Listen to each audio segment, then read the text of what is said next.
fabled heat, where magic meets desire. Subscribe to ignite the fantasy. The air in the Bloodstone Vein tasted of damp stone, iron, and a sour tang of cursed magic that burned my throat. My name is Kale, third son of a minor baron, and I had come seeking the legend of the vein to settle my family's debts. The cavern stretched like a wound in the earth, its walls slick with ancient blood that clung to my fingertips. I could feel the weight of history bearing down upon me, the whispers of the ancients echoing through the darkness. As I stepped deeper into the vein, the shadows seemed to writhe and twist around me like living things. I was not alone. Beside me, chained to a jagged obsidian pillar, was Lyra, her hair a dark river, her skin pale as moonlit marble. She had been taken by the vein's guardians, left to die in the darkness. When the first tremor shook the tunnel, her eyes met mine, fierce and pleading, and a current of heat surged between us, as if the stone itself recognized the spark of longing. I felt a shiver run down my spine as our gazes locked, the air thickening with tension. "You shouldn't have come," she hissed, her voice a low rasp that brushed my ear. The scent of her perfume, spiced amber and something wild, filled the cramped space, making my pulse race. I could feel the heat of her breath on my cheek, the subtle tremor of her shoulders as she braced against the chain. My mind was racing, trying to process the situation, but all I could think about was the desperation in her eyes. The cavern began to collapse, cracks spiderwebbed across the ceiling, and a low, guttural roar echoed from the depths. I lunged forward, my hand finding the cold metal of her chain. My fingers brushed the delicate curve of her wrist, and a shiver ran through both of us.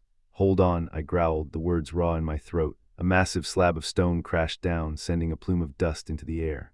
I shoved Lyra against the pillar, feeling the solid press of her body against mine. The dust settled on her hair, turning it a ghostly silver, and I could see the fear and fierce resolve flickering in her eyes. In that moment, the world narrowed to the heat of her skin, the taste of iron on my tongue, and the desperate need to protect her. I could feel my heart pounding in my chest, my senses heightened as I struggled to keep us both alive. The shard wraith, a creature of fractured bone and cursed light, materialized behind us, its form flickering like shattered glass. Its shriek tore at my ears, but I forced my focus on Lyra. I slipped the dagger from my belt, its blade humming with a faint blue glow, and drove it into the creature's core. The wound seared, and the wraith let out a howl that rattled the very rock. Lyra's eyes widened as the creature convulsed, and she whispered, "Now, Kale." I seized the moment, yanking the chain free with a grunt. The metal clanged against stone, echoing like a death knell. Together we sprinted toward the narrow exit, the tunnel shaking with each step. Just as we reached the mouth, a final tremor sent a massive slab crashing down, sealing the entrance behind us. We fell into the cold night air, the scent of pine and rain washing over us. Lyra collapsed into my arms, her body trembling against mine. I could feel the lingering heat of the vein on her skin, the lingering taste of blood on my lips, and the fierce, unspoken promise that we would survive together. We lay there, breathless, the moonlight painting silver patterns on her bare shoulders. I traced a finger along the scar on her cheek, feeling the softness of her skin beneath my calloused hand. "You saved me," she murmured, her voice hoarse with gratitude and something deeper. I pressed a kiss to her forehead, feeling the electric charge of our shared danger still humming between us. "We saved each other," I replied, my voice low and steady. The night wrapped around us, and for the first time since I entered the vein, I felt a flicker of hope, not just for my family's debts, but for the heat of a future we could forge together, beyond the darkness that tried to claim us.